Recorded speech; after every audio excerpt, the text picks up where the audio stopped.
So this is audience experience optimization presented by Ndevr and Kinsta. Before we get to further, we'll introduce the speakers first. I'm Mickey Wang, CEO and co-founder of Ndevr. I'm going to be the host of this talk.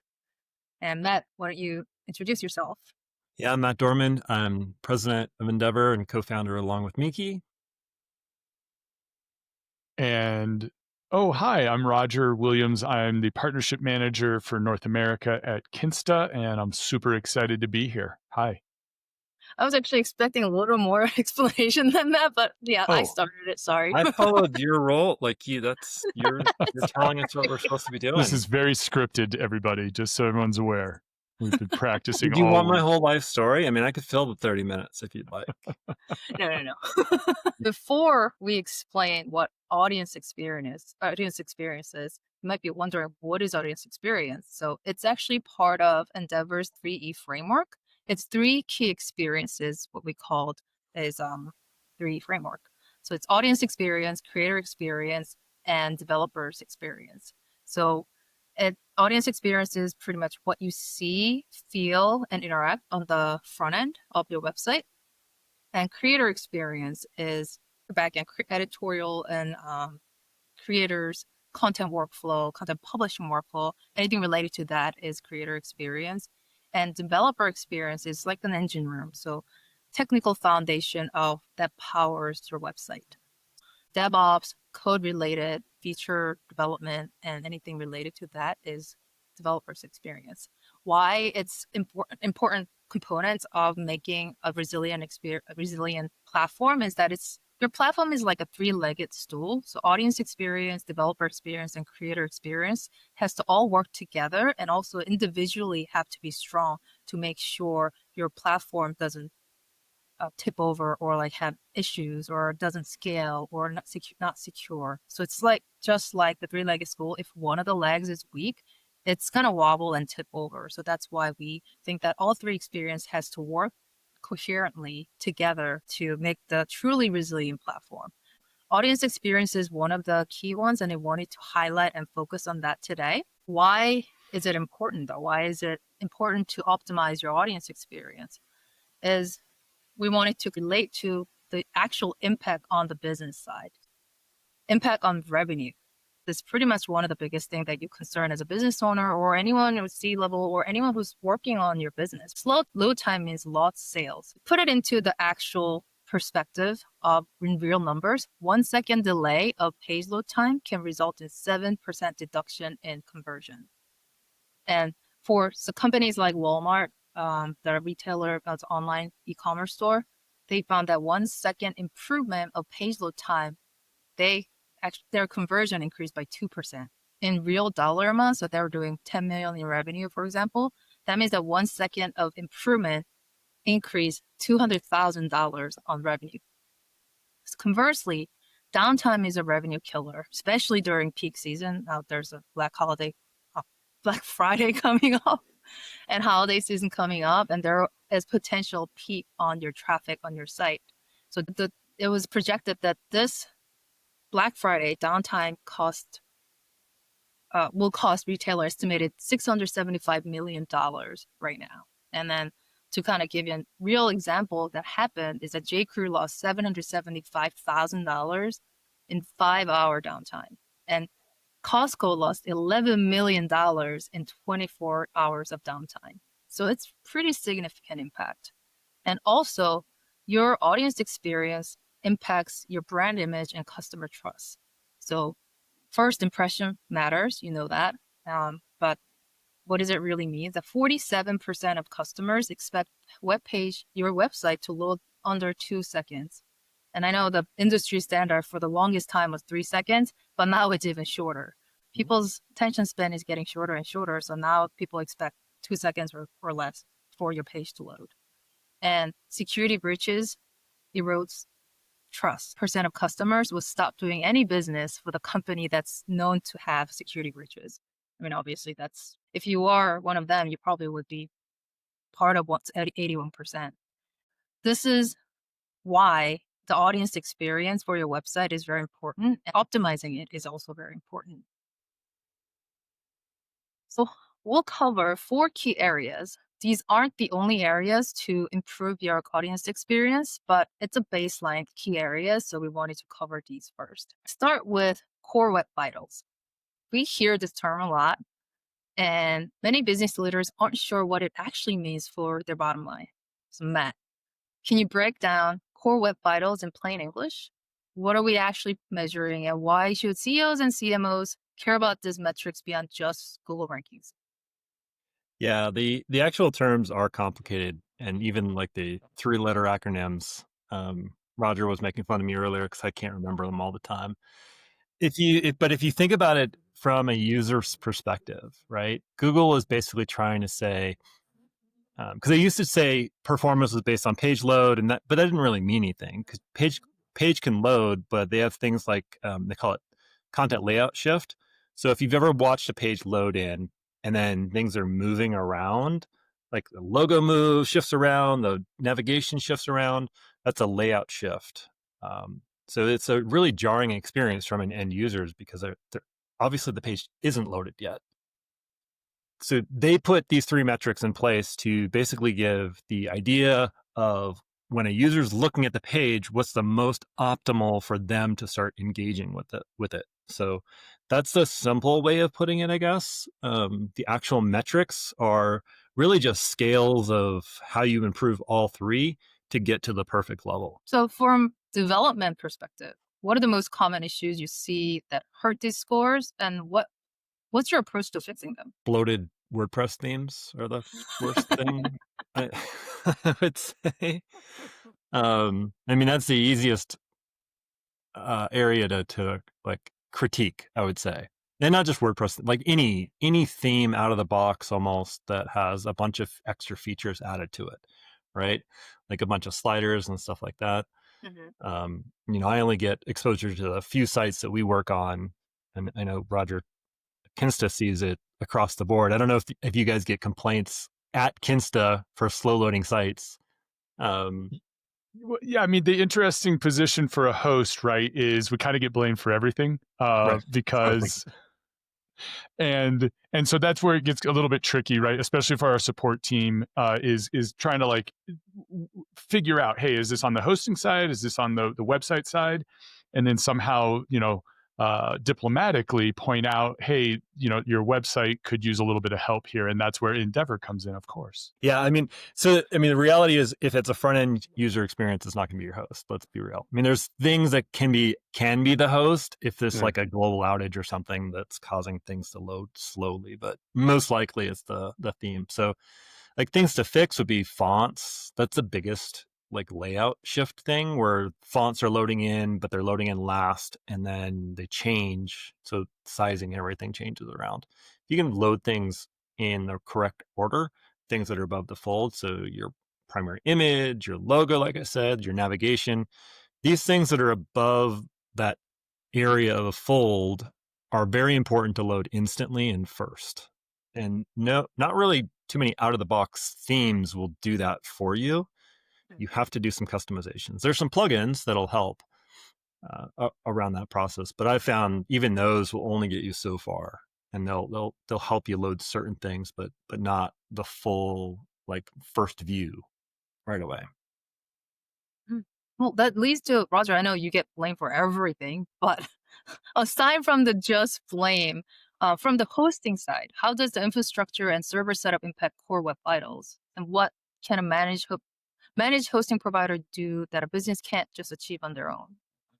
Yeah. So it's a really great question. I think, the interesting thing with Core Web Vitals and the improvement I feel with these over the page speed test, right? The 0 to 100 score, that for everything with Core Web Vitals, it really helps you look at how is the user experiencing the site, not just, hey, am I hitting 100 on my score or something?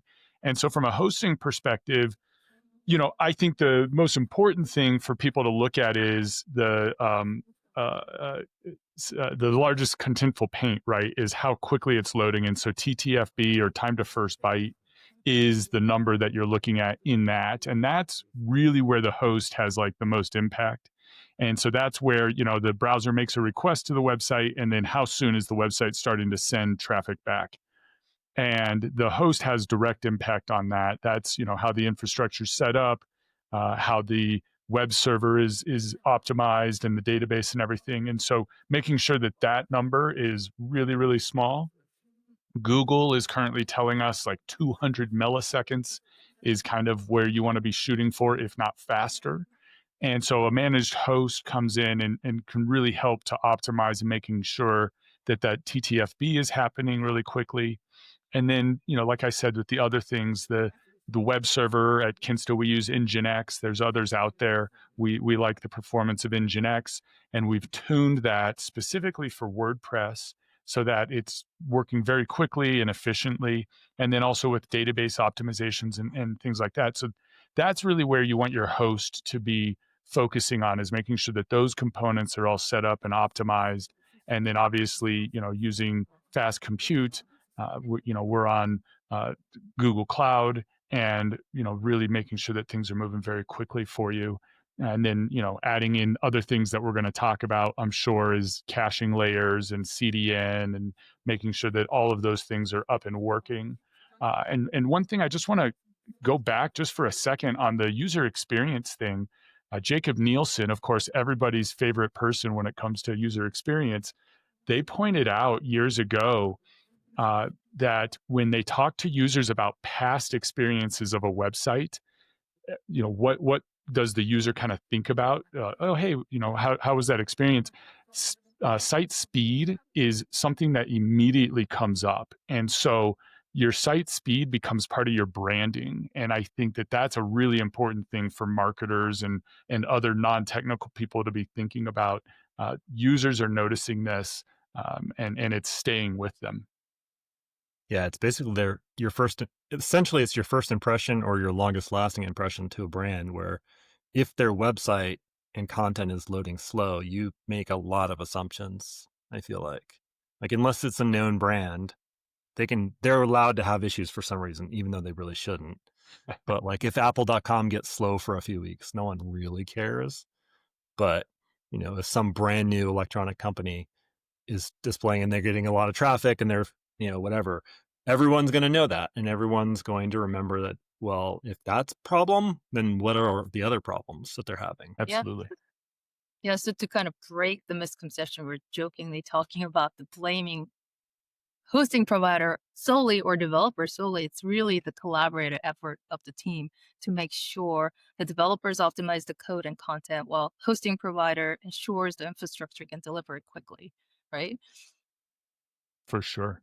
Yeah, if the hosting provider doesn't have the tools that the developer needs, that's a problem, and just vice versa. If the developer put in all the bloated theme plugin logic, and it's truly, because the host can only get there so far, essentially. Right. Like, it's the baseline, so you have to get to that point, but then everything on top of that is really on the developer or the person that's putting the site together. All right. Let's talk about rum. I actually don't know if they actually Did we call get to it drink rum. on this one? We don't get to drink rum, do we? Yeah. I mean, we're Pretty not early, doing the Matt. browsing right now. So, Pretty early. yeah. But I don't know if Well, they it is actually call it Friday. rum. It's like, it sounds rum, but maybe not. So, It's rum. but yeah, it's a real user monitoring. It Yeah. just sounds technical, but actually funny to me. But it's really about understanding your customer better. So Matt, like, help me understand. So what's the difference between testing your website in your office versus seeing how real customers actually experience it? Yeah. And then why does this matter for business decisions? Yeah. This is actually going against the old adage, or whatever, towards the old adage that we're going to test in live. This is actually testing in live. You can't get real user monitoring without it being live, right? So you make a lot of assumptions, especially around performance. You try to get everything tuned correctly. I've done this a number of times where I've done all the steps, made sure it looks like really perfect locally, development environments and testing environments, and the team thinks it's great, and you send it live.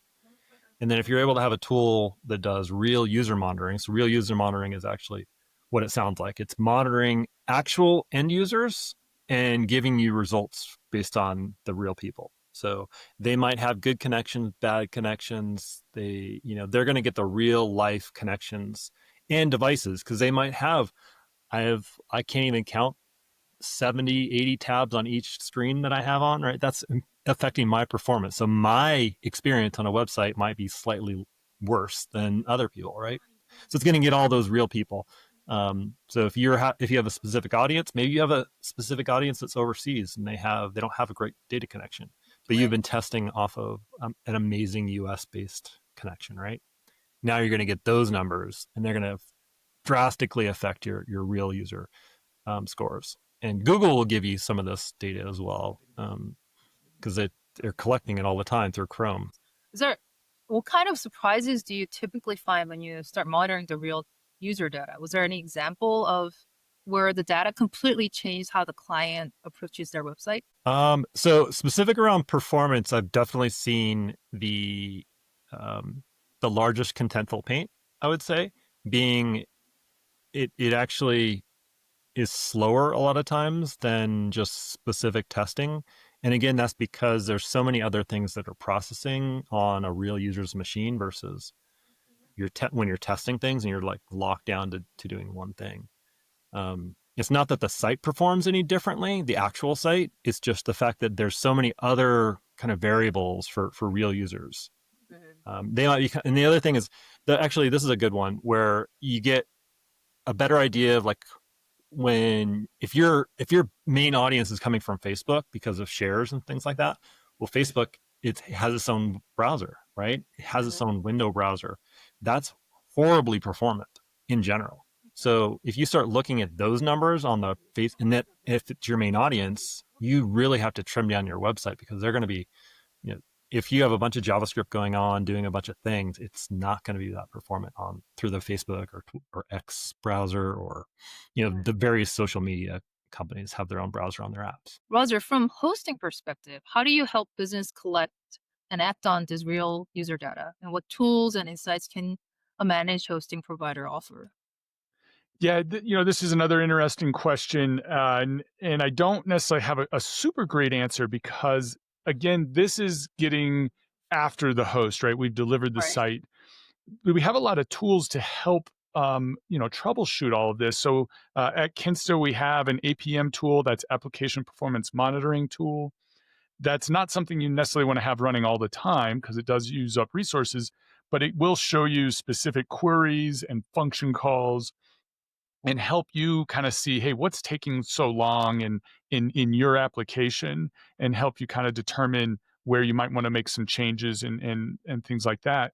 But this starts getting into talking about caching layers, right? So you've got page caching, you've got object caching of the database, you have edge caching, and all of these kind of combine to really help making sure that the user's getting the quickest possible experience. A CDN plays a role here where you're caching items and pages at the point of presence closest to the user. And that's not just geographic closeness, right? That's also network closeness, right? So there can be congestion on the network. And by having a CDN where you've got multiple points of presence, sometimes there's faster connections to something that's further away from you. And so that can kind of help. But as far as, you know, troubleshooting all of this from the developer's perspective, we've got the APM tool in there. We can help kind of determine, what's happening with your caching. Now, you can do a lot of this in the dashboard, but also we have an amazing support team that you can contact at any time, and they can help you troubleshoot what's happening with your site to make sure that your users are getting the best possible experience. Right. Yeah. So it's really essentially, instead of guessing what's wrong with your website performance, and sometimes even what Matt was saying, that depending on where it's rendering, where it's going to be showing, you need to consider all different things and use that as your business decisions to make smarter business decisions. All right. Now that Roger teased a lot, so maybe it's probably your favorite topic here. So it's moving on, something that sounds technical, but really about customer experience, caching and CDNs. Like many business owners hear these terms a lot, and I know Roger brought in and introduced a little bit of it, but they might not understand the business impact of it. So, Matt, pretend I'm a board of director who's not technical at all. Can you explain what caching is and why why should they care? And how does it translate to better business results? Yeah, for a non-technical person, most people in the industry, whether you're technical or not, you're hearing cache all the time, and you probably assume that you know what it is. You probably have a good understanding. So think about cache. I'm gonna go with the sandwich analogy that I blew up on Boozy Browsing, but I'm gonna probably try it again and probably get it wrong. Maybe I'll put some notes.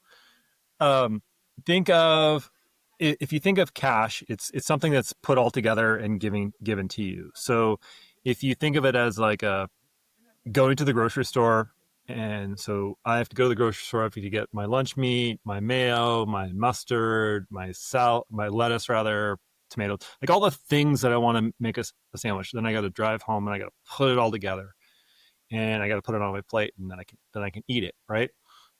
Like that's uncached. I had to go do all the things. I had to go get it and request and drive across town and come back, and it went really far and everything. That took 30 minutes to do it, right? This is like a blown out explanation. Or I could go to the front of the deli counter and there's these pre-made meals. I still had to go there, but I pick it up and I can eat it right then because it's done. Maybe it's not quite done for me because it's the same sandwich for every single person that's going to get at it, right? So there's no personalization in this sense, but they've done it for me, and they put it all together. So the caching is putting it all together, so it's now quickly deliver, so I could just grab and go. And that's like if you're ever at a big event and there's like the grab and go sandwiches, right? That's the idea there, because it's already all the work was done at one point already for all the things, but you're getting the same thing over and over. There's more complexity around caching because I can now I could have the mayo and mustard at the end of the counter and I can add a little bit, right? And that's like a little bit of personalization on maybe a really performant e-commerce site could have some caching. But some of the things that are personalized about the user would be, the extra things. And then you can have like the delivery to you because caching and CDNs can actually get you, Roger mentioned it, they can get it close to you. So I don't have to go all the way to the store. I can go outside my door because I ordered it from Uber Eats or whatever, and like it's there and it's done. So I'm not going to go through the tuna versus or the roast beef versus turkey because I messed that up last time and I would still mess it up. But the personalization hopefully was easy with the mayo and mustard. Well, actually, that is my next question. It's from development side. What mistakes do you see companies make with their caching strategy, and what's the difference between doing it right versus doing it wrong? Well, the worst thing you can do is, if you mess up your caching strategy as far as like the personalization side, once you try to get into that and you started caching too much, and Mary Jane and Joe Dane, whatever, like they're getting the opposite things that they're supposed to. And I've seen email addresses displayed. I've seen credit card information displayed. Not on sites that I've built, but on like forums and things where people are like, why am I seeing this? It's because they cached wrong and they're delivering it to you from someone else, some other user. There's a lot of performance things that go wrong. For a host, they hope that the developers are doing really well and we're getting like 60 to 80% or maybe 90% of cache delivery, right? Because that's putting less usage on the resources for the web server.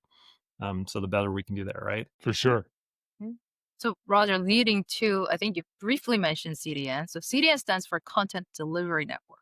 But what does that actually mean for business with customers around the world? I think you kind of went to introduction to it. And how does managed hosting make it easier?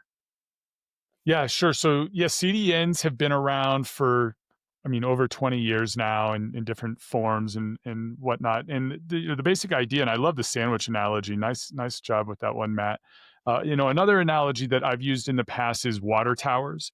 And so, you have water towers spread out around the metro area. And when people go to turn on their faucet, it's the water's coming from a closer location. Also, if there's a surge of need, for, one particular area. There's multiple water towers that can make up for that need. And so a CDN is kind of the same thing, where you've got multiple points of presence, or POPs. That's the terminology to kind of get a little technical for people.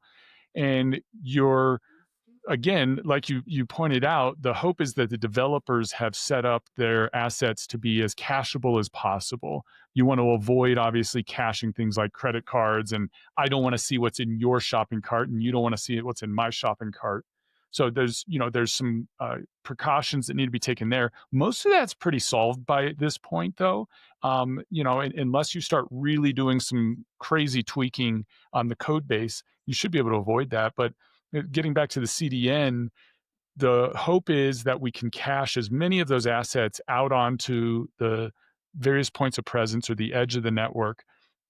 So when the user comes to look at it, they're able to pull from those points of presence rather than having to go all the way back to the origin server, putting additional stress on that, causing potential bottlenecks and slowing things down.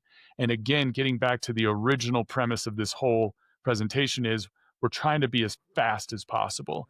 And so however we can speed things up, that's what we want to do. And so caching is really key for that. It plays straight into the CDN strategy.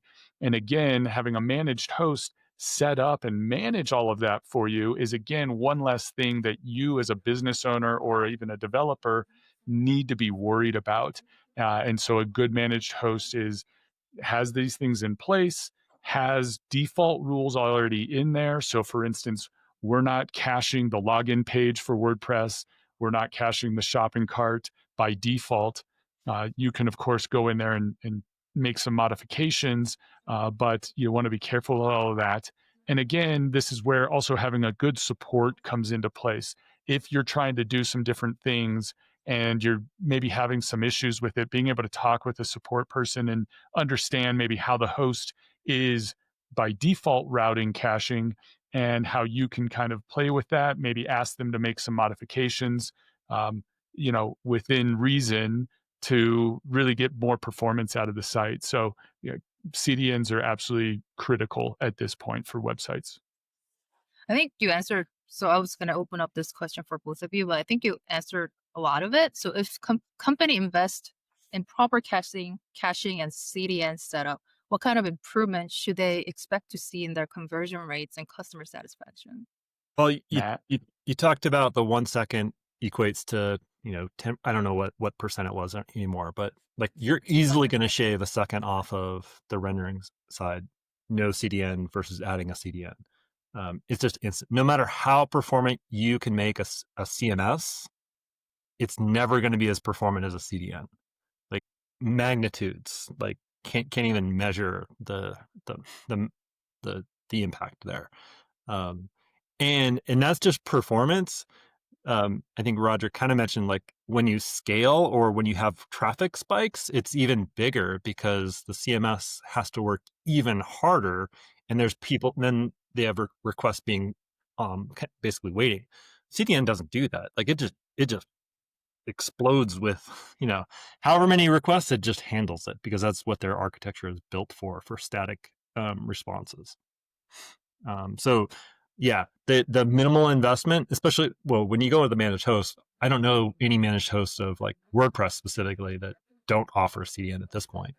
But if you're trying to do it yourself, adding a CDN on top of that is a small portion of your cost that has to be done. Yeah, and I think building on that, I mean, you hit it right nail on the head, right? It's night and day differences as soon as you engage with a CDN, and also have, make sure that your caching is actually working well, right? So if you have video assets, you want to make sure that those are getting cached.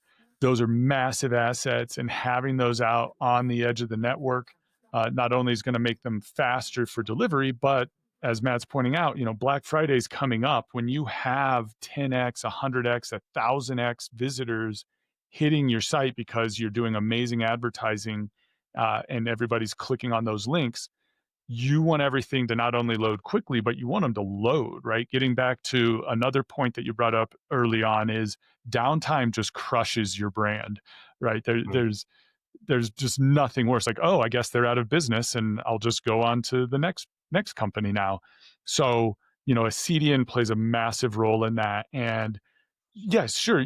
Like Matt pointed out, you can DIY this. You can set all this stuff up. You can build everything you want. You can go to assembly code, right, and start writing zeros and ones.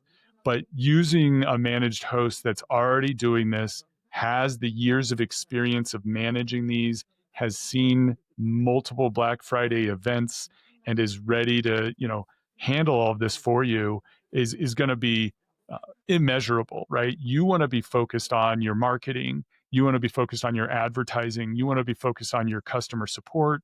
You want to be shipping orders. You don't want to be having to worry about all of this technical stuff. It should just work. Right. So moving on, I know we're at 30 minutes, but then I know this technically up to 45 minutes. I don't want to rush through some of the important things that we want to cover. So we'll continue on it. It's probably going to cover last one. This is the last, but not least. But let's talk about something every business leaders have probably experienced this. The moment when website update breaks something important or something else that you didn't intend to break. And how do we prevent this disaster? So Matt, we've we've all heard horror stories about website updates that crash during Black Fridays or something vital, like important dates, like some random stuff broke because during the high peak hours because something went out. In Right. simple terms, what does incident-proof releases mean, and why is it so critical for business continuity? Yeah, well, it doesn't mean update all my plugins in live. I guarantee that. That's a guaranteed way of not having incident-proof releases. I will say. So you have to have multiple environments. You have to take the time to do the testing in multiple environments, and that allows you to do automated updates, automated releases to those environments. I mean, that's a one thing you need to put in place, just like the CDN. Like you have to have a staging at least, hopefully a dev test / staging, and then a live environment, so that you can do these things in a way that you're testing them before they're going to the live public.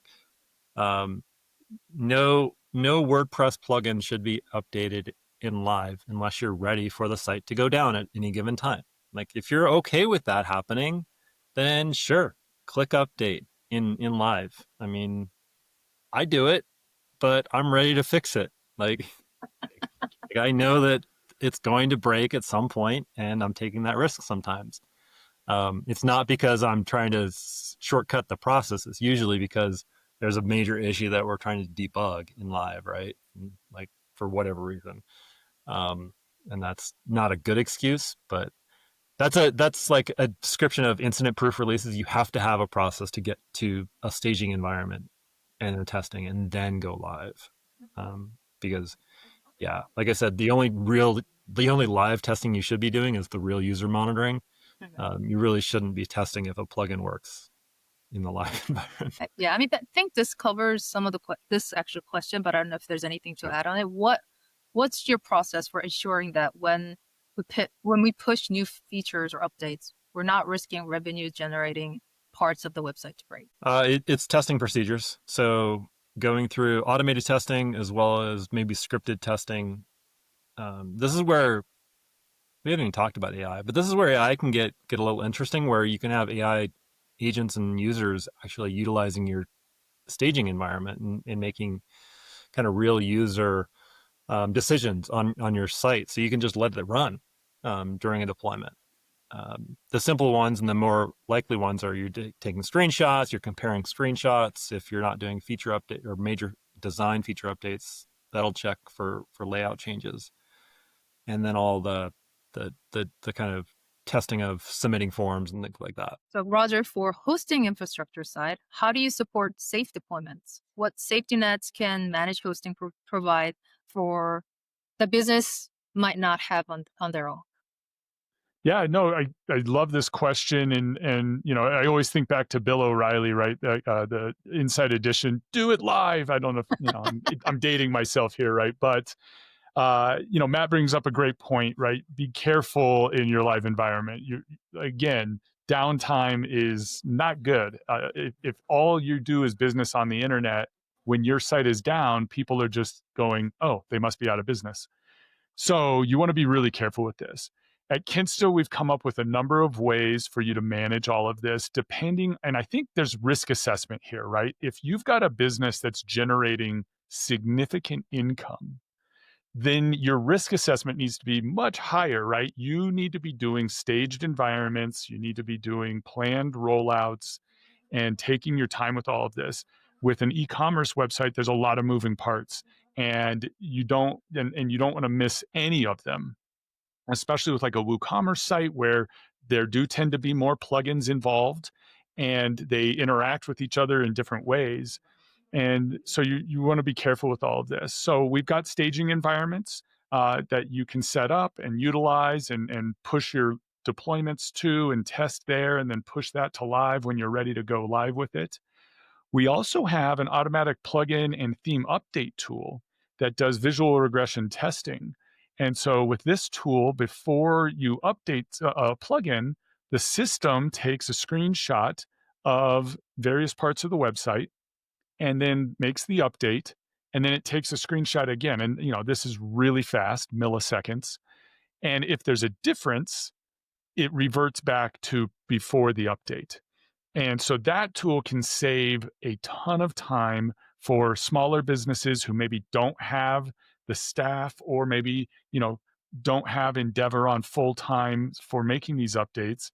If they need to save the money, they can use this automatic update tool and make these updates in the live environment, but with that safety catch that if something goes wrong, it reverts. We send you a message letting you know, hey, we tried to make this update. There was a problem.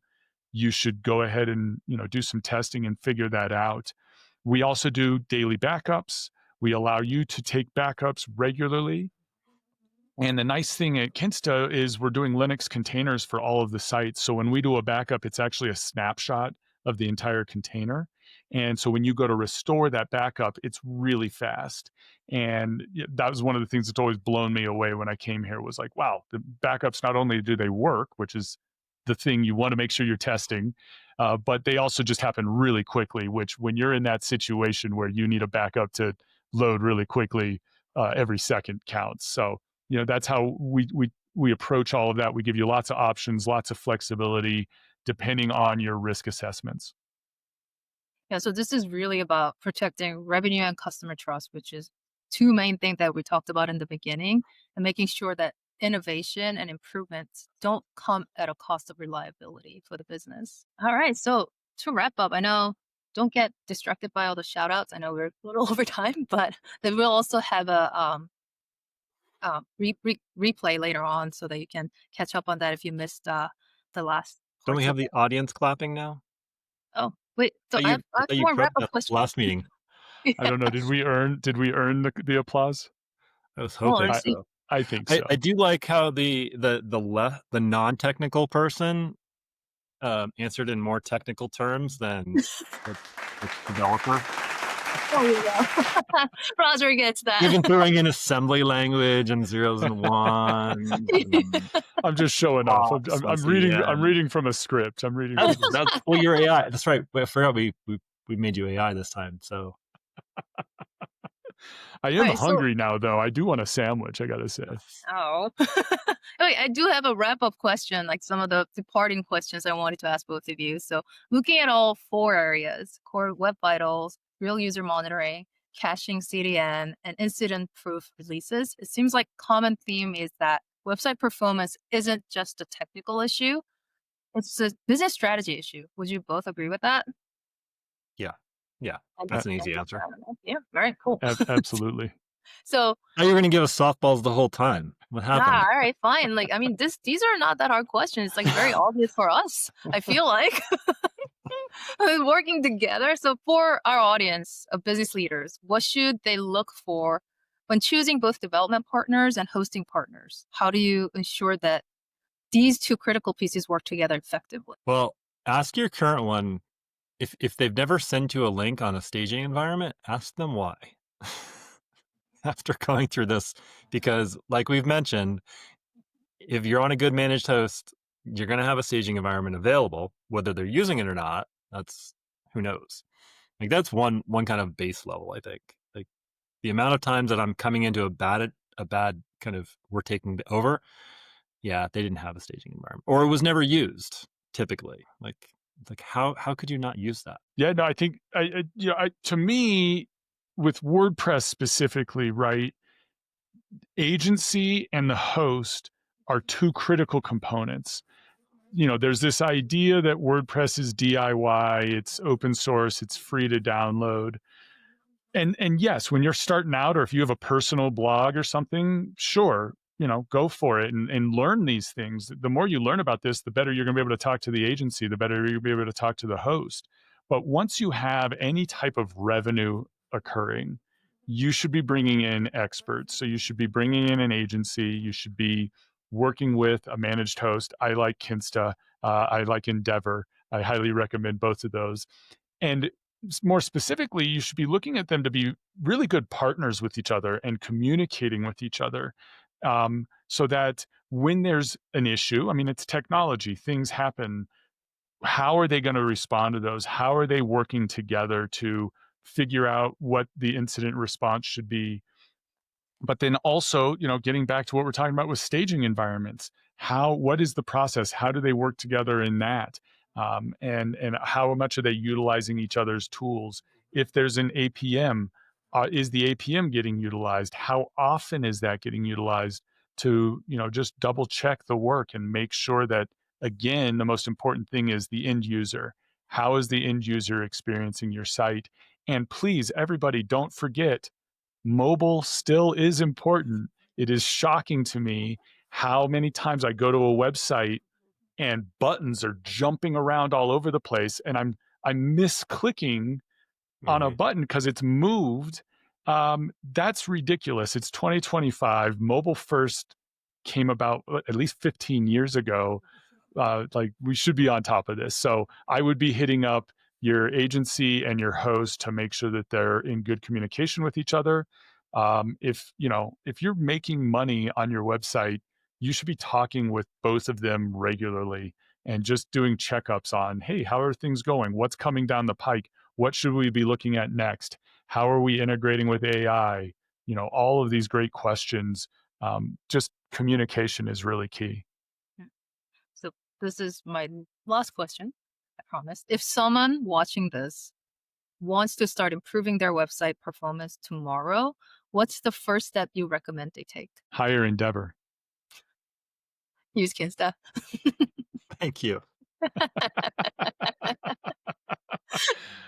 Okay, getting really specific or anything like that. Use some sort of an APM tool, like turn that Mm. on right now and look at how long your site takes to load, and start working from there. That's what I would say. Yeah, and I would say even for the front end, go to Google. They have page test. See what score it gives you. Lighthouse scores. Like if you're getting in the 60%, then that's a problem. If you're not getting, I would say 80 or above, then you need to be looking at having someone come in. Because there are simple fixes. Maybe your hero image is just massive and but until you run something, you're not going to know, and it's too many things to look at. Right, on that note, I don't know if there was any Q&A in here. I don't know. Well, if you did, I'll follow up, but I didn't see anything coming in. But Yep. this is our affirmation on. Oh, so yeah, I'll do the clapping. Okay. Oh, We cheers. nailed it. There were no questions. We answered everything. Big cheers. Yeah. So yeah, Endeavor and Kinsta site. Follow us on our company LinkedIn page and our what's it called, podcast. So we have Media Endeavor, and then Kinsta has a Kinsta Talk, right? Like, is there other Kinsta podcasts? Talks. Okay. Yeah. And then we do have Boozy Browsing. We didn't put it here because that's more happy hour. If it was more next one, that if we're happening it in like a little bit later in the day, we might. But anyways, so hopefully this was informational. Anything to add before No, we? thanks for running this, Miki. Yeah. Mm, Thank you And so much wrangling for up. inviting me. Yeah, thanks. It was fun. All right then. Happy Friday. Absolutely. Yeah, happy Friday.